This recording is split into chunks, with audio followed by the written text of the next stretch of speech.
হেই কি অবস্থা সবার, কেমন আছেন? আজকে কথা বলবো আসলে জঙ্গলি সিনেমা নিয়ে। দেখেন, জঙ্গলি সিনেমার ফার্স্ট লুক পোস্টারটা যখন প্রথম বের হয় সিয়ামের জন্মদিন উপলক্ষে, তখন কিন্তু এটার শুধু নির্মাতা আর হচ্ছে সিয়াম, অর্থাৎ এই দুইটা ইনফরমেশন বাদ দিয়ে কিন্তু তখন আর বেশি কিছু জানা যায়নি। কারণ সিয়ামের সাথে পরিচালক এম রহিম শান সিনেমাটা করেছে, সেখান থেকে সিয়ামের সাথে খুব ভালো একটা কম্বিনেশন রয়েছে পরিচালক, সেখান থেকে সিয়ামকে নিতে পারে। কিন্তু পরবর্তীতে আজকে যে আপডেটটা জানলাম সেটা হচ্ছে এই জঙ্গলি সিনেমাতে বুবলি থাকছে, পোস্টারও রিলিজ দেওয়া হয়েছে। এই পোস্টারটা দেখার পর আমি রীতিমতো চমকে যাই যে বুবলি কি করে আবারও সিয়ামের সাথে জুটি বেঁধে আসতে পারে। আচ্ছা, এখানে আসলে বুবলিকে কেন নেওয়া হয়েছে? আপনার এই নর্মাল এই কমন সেন্সে কি বলে যে বুবলিকে কেন নেওয়া হয়েছে? দেখেন, বুবলিকে আমার মতে দুইটা কারণে নেওয়া হয়েছে। এক হচ্ছে তার অভিনয় পারফরমেন্স, এক হচ্ছে বুবলির মার্কেট ভ্যালু। দেখেন, বর্তমানে যে সকল নায়িকারা রয়েছে বাংলাদেশে, তারা আসলে মার্কেট ভ্যালু থাকলেও অভিনয়ের জায়গাটা আসলে বুবলির মতো। বুবলি ডে বাই ডে যেভাবে নিজেকে মেলে ধরছে, এই জিনিসটা অনেক নায়িকাই পারছে না, যার কারণে হয়তো বুবলির ডে বাই ডে চাহিদা বাড়ছে। অপরদিকে আরেকটা ভ্যালু আছে, বুবলিকে নিয়ে যে কোনো সিনেমাই আপনি নির্মাণ করেন না কেন, এটা কিন্তু আলোচনায় থাকবে। কারণ কি, বুবলির সাথে শাকিব খানের নামটা জড়িত আছে। এটা আমার কথা না, এটা কিছু সামাজিক মানে সোশ্যাল মিডিয়ার বোদ্ধা থাকে না, তারা বিভিন্ন গ্রুপে ঘোরাফেরা করে, বিভিন্ন কমেন্টস করে তাদের কথা। তো সেখান থেকে আসলে বুবলিকে এই জঙ্গলি সিনেমায় নেওয়াটাকে অনেকে পজিটিভ ভাবে দেখছে। অনেকেই বলছে আসলে যে আসছে কুরবানি ঈদে হেডলাইনটা এরকমও হতে পারে যে স্বামী স্ত্রীর যুদ্ধ। সিয়াম যে এখানে নায়ক হিসেবে রয়েছে, এইটাকে আসলে হেডলাইন না করে কি হবে যে শাকিব খানের সাথে বুবলির যুদ্ধ সিনেমা নিয়ে। তো এরকম হেডলাইনও আসতে পারে। এটা ভাই আসলে কি বলবো, আসলে মার্কেটে যে জিনিসটা বেশি খাবে সেই জিনিসটাই কিন্তু মানুষ বেশি লিখবে।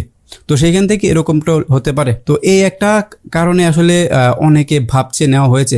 কিন্তু আমার ব্যক্তিগত মতামত যদি আপনারা নেন, সেটা হচ্ছে বুবলি লাস্ট যে কয়েকটা সিনেমাতে কাজ করেছে, তার যে অভিনয় পারফরমেন্স ছিল আর টপ নচ বলতে পারেন।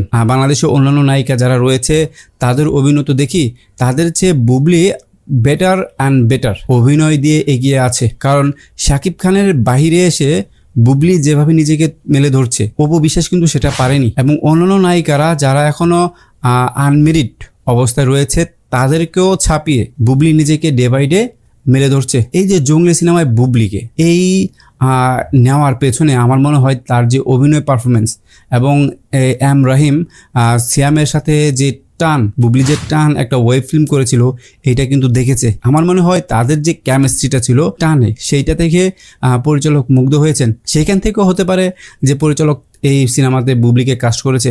অথবা এই যে দেয়ালের দেশ সিনেমাটা যারা দেখেছেন, আমার মনে হয় তারা এক বাক্যে স্বীকার করতে প্রস্তুত যে এইখানে বুবলি মানে বুবলির ক্যারিয়ারের একটা বেস্ট পারফরমেন্স দিয়েছে। এবং এইটাও হতে পারে যে বুবলিকে এই সিনেমাতে এই কারণে কাস্ট করা হয়েছে। কারণ বুবলি যেভাবে আসলে ডে বাই ডে বলেন, অভিনয় বলেন অথবা আলোচনা বলেন আর সমালোচনা বলেন, নিজেকে কিন্তু একটা পর্যায়ে রাখছে, অন্যান্য নায়িকাদের মতো হারিয়ে যাচ্ছে না। হোক সমালোচনা হোক আলোচনা, কিন্তু নিজেকে কিন্তু মিডিয়াতে রাখছে। তো এই জিনিসটা আসলে বুবলির এই যে জঙ্গলি সিনেমা সাইন করার একটা কারণ হতে পারে। এমনিতে আসলে বুবলির অভিনয় যারা দেখেছে, আমি তো বিভিন্ন ভিডিও তৈরি করি, বুবলিকে নিয়ে আসলে যখনই ভিডিও তৈরি করি তার কিছু ফ্যান ফলোয়ার পাওয়া যায়, যেটা অন্যান্য নায়িকার ক্ষেত্রে তেমন একটা সাড়া পাওয়া যায় না।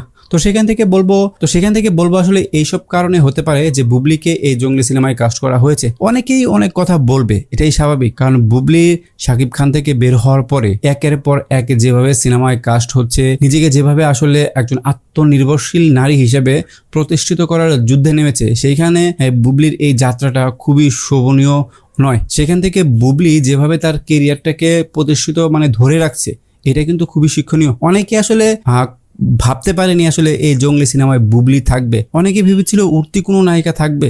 পরিচালক এম রাহিম এর আসলে পরিচালনা কিন্তু খুবই ভালো, চেষ্টা করে নতুনত্ব দেওয়ার জন্য সিনেমাতে। যারা শান সিনেমাটা দেখেছেন তারা এই জিনিসটা বুঝতে পারবেন। যদি দেখে থাকেন, না দেখে থাকলে আসলে বুঝবেন না এই পরিচালক আধুনিকতার ছোঁয়া রাখতে চায় তার সিনেমাতে। তো সেখান থেকে আসলে এই ঘোষণাটা খুবই ভালো ছিল, খুব ভালো লাগলো। সমালোচনা থাকবে, আলোচনা হবে, এরই মধ্যে বুবলি কিন্তু এগিয়ে যাচ্ছে। তো ধন্যবাদ সবাইকে ভিডিওটি দেখার জন্য। ভিডিওটি কেমন লাগলো অবশ্যই কমেন্টস করে জানাবেন।